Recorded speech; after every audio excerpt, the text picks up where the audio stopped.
Mereka mencela Umar dan seluruh para sahabat, mereka cela. Jadi para hadirin rahmatillah subhanahu wa ta'ala, mereka sangat benci kepada tiga khalifah, terutama Abu Bakar, Umar dan Utsman. Terutama Abu Bakar dan Umar. Abu Bakar dan Umar dikatakan tagut.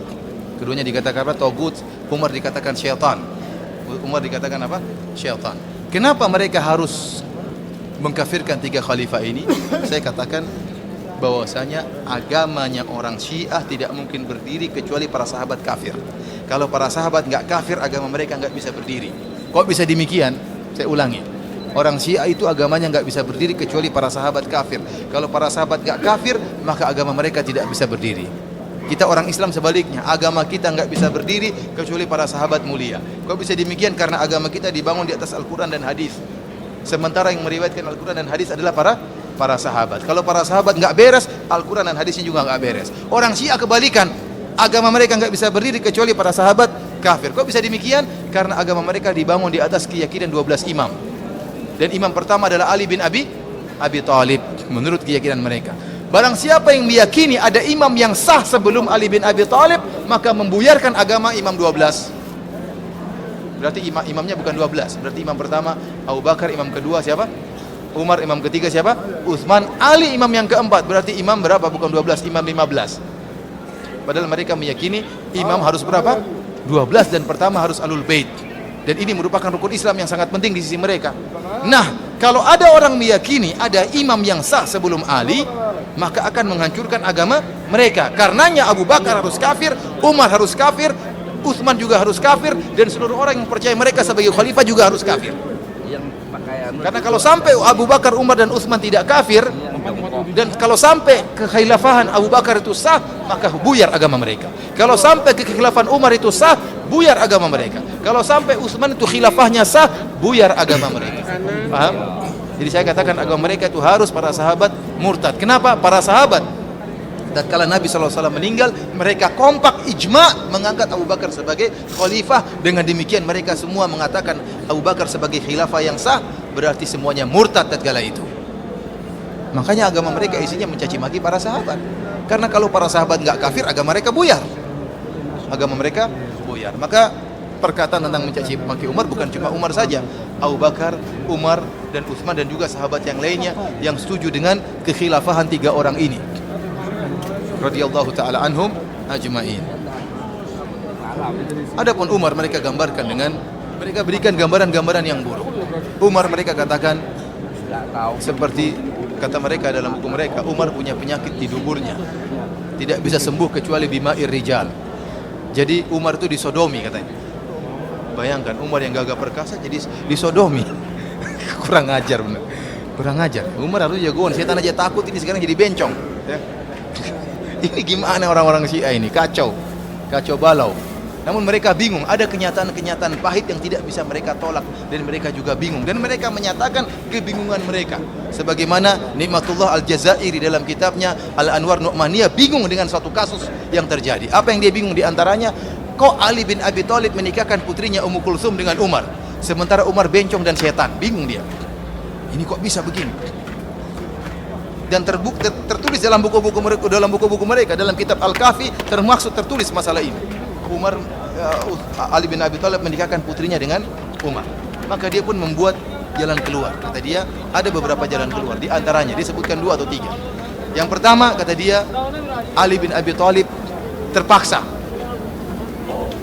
menikahkan putrinya dengan Umar. Kenapa? Umar datang, wahai Ali, kalau kau tidak nikahkan putrimu, mampus kau. Ali takut, jangan. Ya, ambil aja.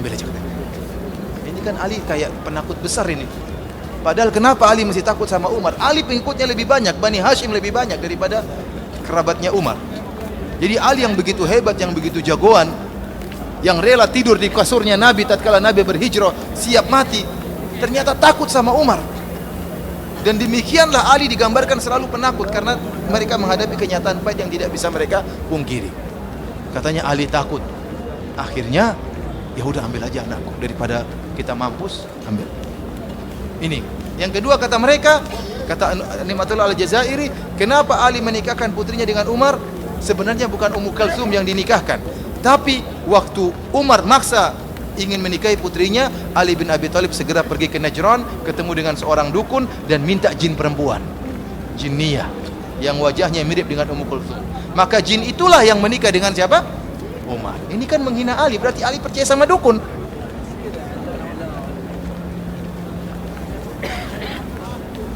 Dari hasil ini, pertama Ali berarti percaya sama dukun. Bantahan yang kedua, kalau memang itu yang nikah dengan Umar adalah jin perempuan, kok punya anak namanya Zaid bin Umar? Apa ada pernah kasus laki-laki menikah dengan jin perempuan punya anak? Ada pernah nggak dalam dunia ini, ada nggak? Nggak ada, nggak ada. Oleh karenanya, dan ini termaktub dalam buku-buku mereka, dalam kitab Al-Kafi disebutkan Zaid bin Umar.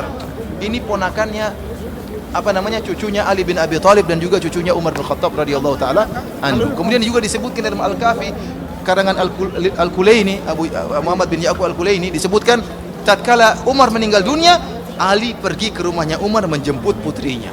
Nah, kalau kita di jin ngapain dijemput? Paham? Jadi ini kenyataan pahit yang mereka, ternyata hubungan antara Umar dengan Ali baik.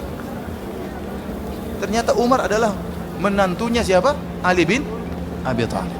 Namun demikian Ali digambarkan penakut oleh mereka, dan banyak penakutnya Ali. Pertama tadi, anaknya mau diambil oleh seorang bencong, dia terpaksa kasih. Kemudian di antaranya disebutkan orang-orang Syiah mengatakan Umar datang ke rumahnya Fatimah, kemudian marah-marah sampai Fatimah ditindis dengan pintu sampai patah tulang rusuknya. Ali kemana istrinya digitukan? Ya? Ali kemana saja istrinya digitukan, dan kemudian dia tidak bela, tidak kemudian rela mati membela istrinya, putri Rasulullah Shallallahu Alaihi Wasallam. Ini cerita bohong semuanya. Kemudian di antaranya juga disebutkan dalam buku-buku mereka, dalam buku, dan itu semua saya sebutkan dalam buku saya 33 Banyulan Akidah Syiah. Bagaimana Ali membaiat Abu Bakar, bagaimana Ali membaiat Umar, dan bagaimana Ali membaiat Utsman. Ali membaiat. Mereka bikin riwayat.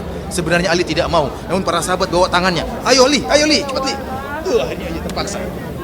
Kata mereka Ali terpaksa. Bayat apa? Kenapa tangannya dipaksa? Sebenarnya tidak mau dia, tapi karena dipaksa aja dia begini juga. Ini semua beralih sekarang penakut. Kemudian juga yang menakjubkan, Ali punya anak-anak dengan nama Abu Bakar, Umar, dan Utsman. Ya ikhwan, kalau kita punya anak, masa kita kasih nama Josbus, kita kasih nama Fir'aun? Tidak mungkin. Kita akan kasih nama dengan nama orang-orang yang soleh.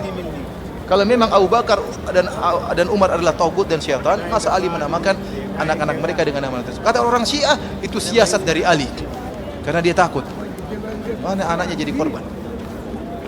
Oleh karenanya Ali yang pemberani digambarkan penakut oleh orang-orang Syiah. Dan demikianlah saya katakan agama mereka dibangun di atas mengkafirkan para sahabat.